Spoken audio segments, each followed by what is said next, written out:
The loop of Henle allows the kidney to recover a lot of water and adjust the amount of water that's released. So let's do a loop of Henle here, and I'll add the distal convoluted tubule. So we have the descending loop here, the ascending loop here. What happens in the descending loop is that the developing urine that's about 300 milliosmoles that's coming out of the proximal convoluted tubule has a higher concentration of wastes because those were left behind when valuable molecules in water were recovered, and it's moving down the tubule, and there's a countercurrent exchange going on between that fluid and the blood that's coming back. So the blood is going this way before it's eventually going to leave the kidney via veins. And in the walls of the descending loop there are aquaporins, but nothing else that allows water, ions, or other molecules to leave. So we've got a lot of aquaporins here, and the question I want you to think about is which way is the water going to go?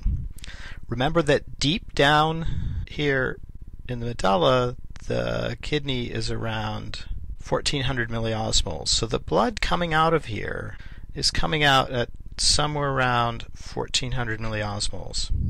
So we have a concentration difference, and you can think of it as a solute concentration difference. It's 1400 milliosmoles down deep here. You can also think of it as a water concentration difference. There's a lot more water compared to the solutes up here. So what happens is as this material that is high in solutes encounters the water, and of course the solutes are capable of moving in and out of the blood wherever there are capillaries, and so you also have high solute concentrations outside the capillaries. So what happens is water leaves under these higher solute concentration, and it gets into the blood, and of course it dilutes the blood coming up. So all the way down here you've got countercurrent exchange that's drawing water out, and that water keeps entering blood because the concentrations are higher in the blood. So simply by osmosis we keep moving water into the blood. Well, that water dilutes the concentration of solutes in the blood, and so we might go to 1200, 1000, 800, 600, 400, until what's leaving might be only slightly more concentrated than the filtrate coming down. The net effect of this is that during the movement of material down through the descending loop, we keep having water leave. Well over 90% of the water that entered may be gone by the time it reaches the bottom of the loop of Henle. Where does that water go? Of course, it gets picked up by the blood and carried back through the veins to the rest of the body. So we lost a lot into the urine, into the filtrate in Bowman's capsule. A lot of it was recovered up here in the proximal convoluted tubule, and the blood supply is more complicated than I'm drawing it, but this is the pattern. So the blood that was leaving the glomerulus picked up a lot of water here and picks up the final amount of water here in what's called the vasa recta. This part of the blood supply around the loop of Henle picks up the final amount before it leaves. So the descending loop, the function of the descending loop is to recover more water, leaving behind a higher concentration of wastes. Of course, there's some glucose, some amino acids, and other valuable molecules. But what's really high is all these wastes. Okay, some of the remaining glucose and amino acids is going to get recovered when we get up to the distal convoluted tubule up in this region. And the next thing I want to talk about is what happens in the ascending loop of Henle. So let's zoom in on that. I want you thinking about what the concentration of solutes is in the blood at this point. So we're at somewhere around 300 milliosmoles, and the blood is moving down deeper into the medulla.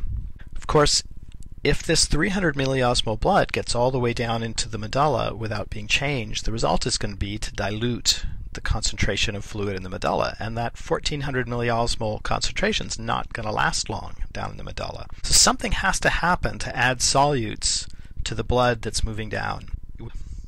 What happens is a large number of sodium and chloride, so pumps that are moving sodium and chloride out, that's getting into the blood. So if we look at this top region, we might have blood that's now gotten to something like 500 milliosmoles, and in here we're at 300. Up above we were maybe at 300, and in here we're at maybe 100 milliosmoles, or in a human it gets down to about 60 milliosmoles. And as we go deeper and deeper down, the urine coming up is at higher and higher concentrations. Sodium and chloride keep out and entering the blood. Because it's an active pump, of course, it's always higher out here than inside the tubule. So we wind up with higher and higher concentrations in the extracellular fluid and the blood. And in a human, these sodium and potassium pumps, with the amount of energy humans have available and our metabolic rates, they can manage about a 200 milliosmol difference between what's inside the tubule, the ascending loop, and the extracellular fluid. And that's what determines the limits of how concentrated these pumps can make it at any one spot. The important point here is that even though at any one spot they only manage a 200 milliosmol difference, because the blood keeps getting carried down deeper and deeper, and because it's a countercurrent flow, just like before when we were talking about countercurrent exchange, we wind up transferring a lot of that sodium and chloride into the blood that's moving down deeper. That's called a countercurrent multiplier. So it's countercurrent flow, and we call this whole thing a countercurrent multiplier. The countercurrent is multiplying the 200 milliosmol difference at any one spot is being multiplied by that countercurrent, so that from one end, 300 milliosmoles, to the other, there's a much greater concentration difference.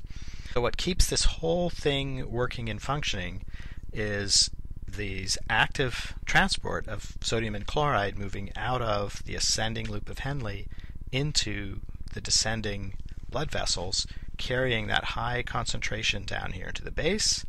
That allows that high concentration to pull water out, and we wind up in the distal convoluted tubule with a high concentration of wastes with a lot less water than we started out with, and high concentration down in the medulla. So in the last part of this segment, I'm going to talk about what happens in the distal convoluted tubule and in the collecting duct as the final urine is formed and sent to the bladder.